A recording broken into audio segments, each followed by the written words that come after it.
8h10, à vous d'actualité, Julia. Vous recevez donc Jean-François Rial, qui est le président de l'Office du tourisme de Paris et le PDG de Voyageurs du Monde. Bonjour et bienvenue Jean-François Rial. Alors bonne nouvelle, ça y est, des pays rouvrent leurs frontières. Je pense notamment à Israël et également la Thaïlande. Et puis à partir de lundi prochain, on pourra repartir aux États-Unis. Ça y est, c'est vraiment reparti? Bah oui, les voyages sont bien repartis. On a encore quelques destinations en Asie qui sont fermées, mais on fonctionne presque au niveau de nos réservations de 2019 en ce moment, malgré des destinations fermées.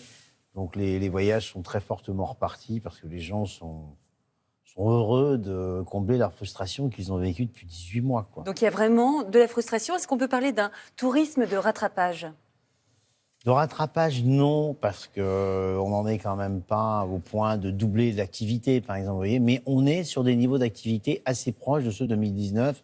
Donc je ne dirais pas rattrapage, mais on se remet à niveau de ce qu'on était en 2019, sur un mois d'octobre qui a été très élevé en octobre 2019. Donc bon.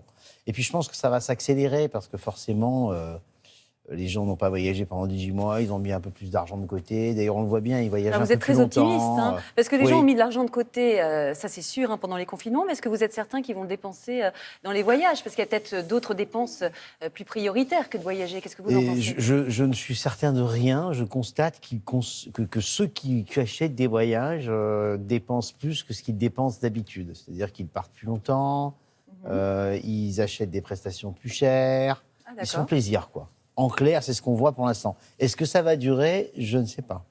Et vous n'avez pas l'impression que les professionnels du tourisme en profitent un peu? Parce qu'il suffit d'aller sur un moteur de recherche pour chercher un avion. Les prix sont exorbitants. Qu'est-ce qui se passe? Alors moi, je ne pense pas du tout que les professionnels du tourisme en profitent. Vous savez comment ça se passe, les prix des avions. C'est lié à ce qu'on appelle le taux de remplissage. Plus vous avez un avion plein, plus vous payez cher. Comme les gens réservent très tard parce qu'ils sont un peu encore inquiets de ce qui va se passer post-Covid, ils achètent leur billet d'avion plus cher, forcément. Mais je dirais qu'on ne peut pas dire que les compagnies aériennes ont beaucoup gagné d'argent ces dernières années, encore moins ces derniers mois.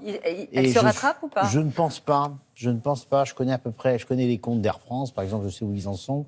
Je ne pense pas qu'on puisse du tout dire ça. C'est-à-dire qu'il faut aussi que les gens assument de réserver tard et donc de payer plus cher. Moi, je sais ce que je fais systématiquement, je réserve très très tard.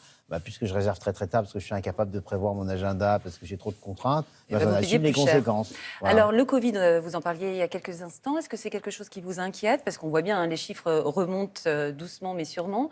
Est-ce que vous pensez que le pire est derrière nous? Et est-ce qu'on peut conseiller aux gens de réserver leurs vacances d'hiver, par exemple? Alors d'abord, j'en sais rien, parce que je me suis beaucoup trompé sur le Covid, donc je ne vais pas continuer à faire des pronostics inutiles.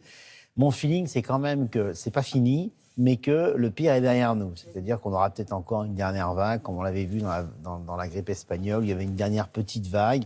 La vaccination nous protège quand même beaucoup. C'est certain que dans des pays comme l'Irlande, par exemple, qui a été vaccinée il y a très longtemps, très fort, eh bien, puisqu'ils n'ont pas encore fait leur 3e dose, ils commencent à être touchés.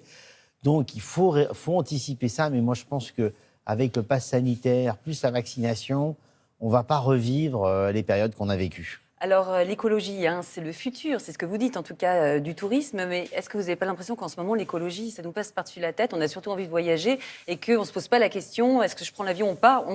On prend l'avion et basta.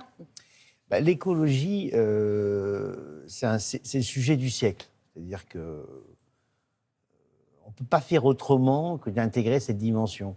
Alors, on parle beaucoup de l'avion et de l'écologie, mais on pourrait parler de l'Internet, de la nourriture, des transports en général, de l'électricité.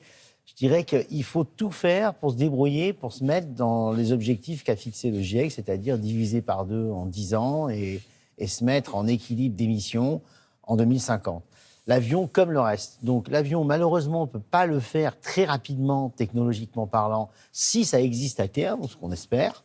Donc il faut ce qu'on appelle utiliser les émissions négatives, c'est-à-dire aller planter un maximum d'arbres, il faut faire un maximum d'économies tant qu'on peut le faire. Et puis, le temps qu'on ne peut pas le faire, il faut planter des arbres dans des puits de carbone. Et puis peut-être réserver ces puits de carbone à des activités qui peuvent pas faire leur transition. Et puis changer notre façon de voyager aussi, pourquoi pas le train? Ça, c'est ce que j'ai dit au début, il faut réduire un maximum quand on le peut. C'est-à-dire, prendre le train, par exemple, c'est une très bonne option, mais il y en a d'autres solutions qu'on peut utiliser.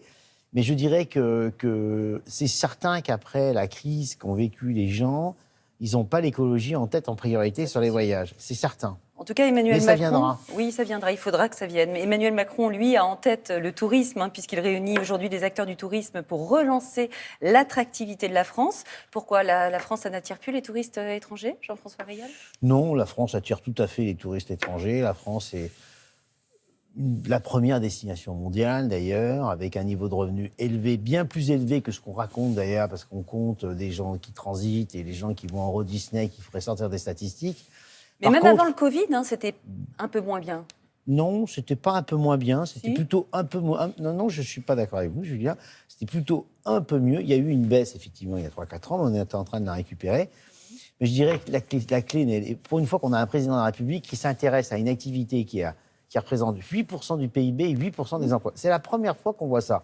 Bon, ben, formidable. Maintenant, qu'est-ce qu'on fait? C'est ça la question. Alors. Quel type de tourisme on veut? Moi, je pense que plus que le volume, il faut viser un tourisme de qualité. On a un produit exceptionnel. La France, c'est exceptionnel. Et donc, on doit viser un tourisme de qualité, rémunérateur pour la France et ses habitants. Et puis, communiquer de façon, je dirais, artistique sur ce que propose la France et sortir de tous les clichés. Parce que les clichés, ça attire quoi? Du tourisme de masse. Et c'est pas génial pour les revenus du pays. Je profite pour rappeler que vous êtes président de l'Office de tourisme de Paris. Dernière question, est-ce que Paris restera toujours la première ville touristique au monde, à votre avis?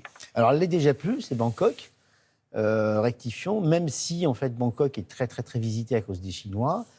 Moi, je pense que Paris restera la ville la plus visitée au monde sur ce qu'on appelle un échantillon cosmopolite de voyageurs, parce que Paris est une ville fantastique, sublime, et qu'on va tout faire pour qu'elle le soit de plus en plus. Et de ce point de vue-là, ce que propose la France est intéressant, parce que Paris est son moteur. Les 2 tiers des touristes étrangers viennent à Paris. Eh bien, merci beaucoup, Jean-François Je vous en Rial. prie. Merci.